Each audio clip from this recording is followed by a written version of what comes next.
故事发生在2007年末，当时的伊拉克战争已经逐渐进入尾声，美国总统布什成功当选，他们是要重建一番伊拉克，让这个饱经风霜的国家重新焕发往日的光彩。6个美国建筑工人被派往伊拉克沙漠中铺设石油管道，结果全被隐蔽的伊拉克狙击手击杀。临死前，他呼叫了保卫队，然而2个保安人员赶到后同样被击杀了。随后，美军基地派出2名装备精良的美国士兵前往现场一探究竟。他们分别是狙击手马修和观察手艾伦。2人赶到后并没有轻举妄动，而是躲藏在草丛里侦查。他们怀疑狙击手很可能躲藏远处的围墙后面。不知过了多久，狙击手马修喘着粗气问身边的同伴：“我们在这里潜伏多久了？”观察手艾伦看了看表，回答道：“已经整整20个小时。这个时间对于一个狙击手来说也是异常漫长，并且潜伏地点还是在干燥酷热的戈壁上。”狙击手马修有些不耐烦了，他以往的作战经验告诉他这里已经安全，但是艾伦并不这么认为。他在望远镜中看到了8具尸体，全部在远离掩体的地方被一枪爆头，而友军通讯员却没有，这很反常。显然他们的对手不是一般的角色。艾伦提了出来，但是马修表示不以为然。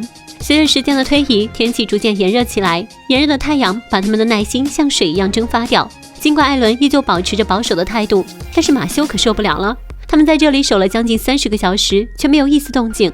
他认定对面的敌人已经撤退或者被干掉，于是他不顾艾伦阻拦，扔掉了披在自己身上的伪装，大摇大摆地走向围墙。艾伦仍然留在原地观察着周围的情况。虽说如此，但是2人早就已经放松下来，甚至在无线电中相互打趣对方。就在这个时候，敌方狙击手一枪命中马修的腿部，倒地不起。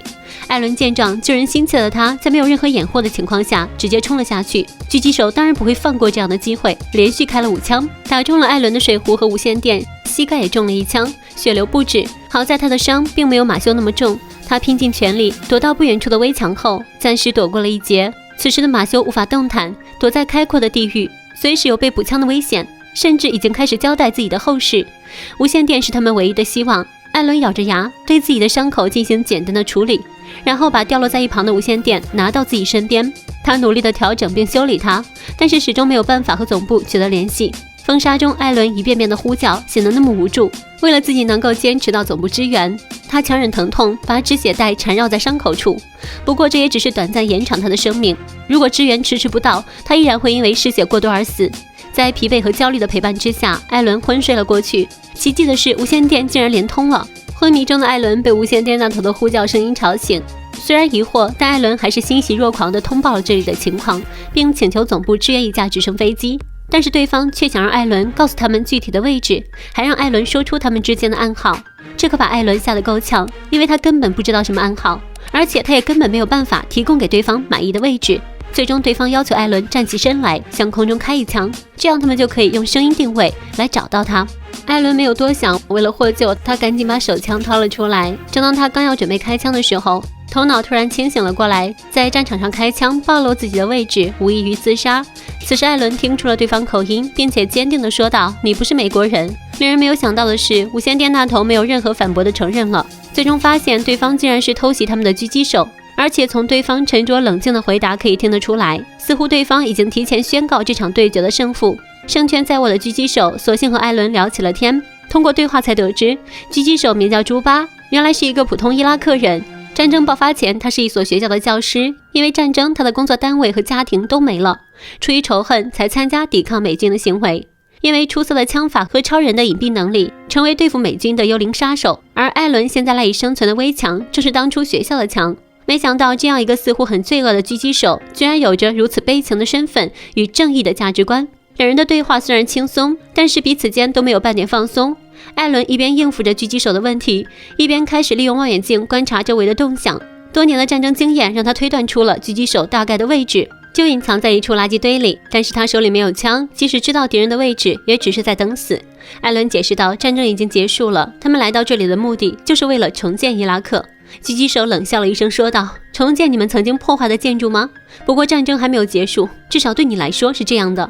此时艾伦费力地移动到了墙的另一头，狙击手还是那么轻松的语气，他开始询问起关于艾伦战友的事情，他甚至可以准确地叫出他们的名字。对于艾伦来说，这个人太恐怖了，自己的一举一动都被他看穿。对方还知道现在的艾伦十分缺水，因为水壶是他故意打破的。他也知道艾伦正通过望远镜来试图确定他的位置，甚至就连他大腿的静脉破裂都是这个狙击手一手导演的。这一系列的事情让艾伦陷入了恐慌。艾伦断定这个敌人一定是接受过美军正式的训练，不然不会如此精准地命中目标和隐藏自己。狙击手继续用言语恐吓着艾伦，不过艾伦已经不在乎了，他只想早点结束这场噩梦。无论获救或者牺牲，他用衣物盖住了自己的头部，安静地等待自己的宿命到来。但是很快，艾伦又想到了一个办法，他利用自己的枪把头盔支了起来，想要吸引狙击手开枪，这样自己就能利用望远镜确定他的具体位置。但令艾伦没有想到的是，狡猾的狙击手根本不上当，头盔还不幸掉到了墙的正面，一切似乎都结束了。就在这个时候，天气突然发生巨变，原本平静的荒漠刮起了沙尘暴。艾伦就以此为掩护，大声呼喊昏迷的马修斯，终于把他唤醒。艾伦大声告诉马修关于对面狙击手的位置，然而在此过程中，他却忘了关无线电，让对方听到了动静。艾伦为了转移话题，立马大声呼喊，并冲着天空开起了枪，以此来吸引狙击手的注意。马修虽然身负重伤，但是多年狙击手的修养让他很快调整到了状态。尽管艾伦所说的目标位置并不准确，不过他已经别无选择，继续在这里耗着，他们一样不会有好的下场。于是他架起了枪，趁着垃圾堆连开3枪，遗憾的是3枪全部落空。马修赶紧填装弹药，不过对面狙击手并没有给他机会。作为狙击手之间的博弈，如果你暴露了自己的位置，并没有干掉狙击手，那等待你的就只剩下死神了。随着一声枪响，马修肩膀中枪，为了生存，他只能奋力爬回那面墙。就在距离墙不到3米的地方，狙击手彻底将马修一枪爆头。艾伦非常伤心，他不知道自己能坚持到什么时候，他甚至开始向敌人哭诉自己想要回家，但狙击手却说你根本不想回家，并反问既然战争结束了，那你为什么在这里？结果艾伦无言以对，同时想到了自己的过去。原本艾伦也是一名狙击手，但是某次行动他误杀了自己的观察员，并且谎报了任务报告，内心的谴责让他重回战场，只是为了寻求救赎。接下来两人在这样的僵持下度过了一天。艾伦并非坐以待毙，在他的不懈努力之下，终于重新修好了无线电。正当他准备告诉总部自己的状况时，狙击手再次切断了信号，并且假扮艾伦告诉总部任务完成，只需要派一架直升机接走自己就好。艾伦这才恍然大悟，敌人所做的一切都是有预谋的，起先是石油工人，然后是保安人员，再是他们，目的就是杀伤更多的美军人员。无奈的艾伦迷迷糊糊地睡了过去。傍晚时分，一只乌鸦突然飞到了艾伦的身上，啄他的肉，艾伦才被唤醒。眼看着自己最后的希望破灭，艾伦决定放手一搏。他用木棍把马修的狙击枪勾到自己身边，子弹上膛，艾伦推倒了自己唯一的掩体，墙体的轰然倒塌让艾伦周围被烟雾笼罩。这时只要找到狙击手的位置，他就可以完成反杀。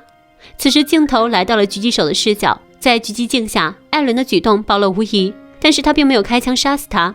狙击手的目标显然不是这一个美国大兵，在此之前他已经干掉35个美国人，艾伦不会是最后一个。随后狙击手故意开枪暴露自己的位置，看到枪火的艾伦抓紧时机快速开枪。随着枪声散去，这里也变得和开始一样安静。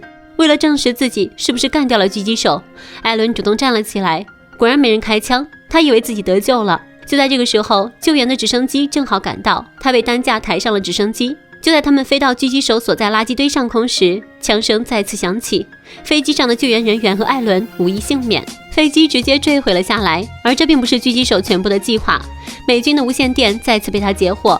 总部询问着直升机的情况，他熟练地假扮起了美军的身份，要求总部继续派人救援。艾伦和马修的死亡不过是他报复计划中的一小步而已，而接下来到达这里的美军也会和他们一样，在绝望和幻想中死去。影片到这里戛然而止，留给我们的是一个足够开放的结局。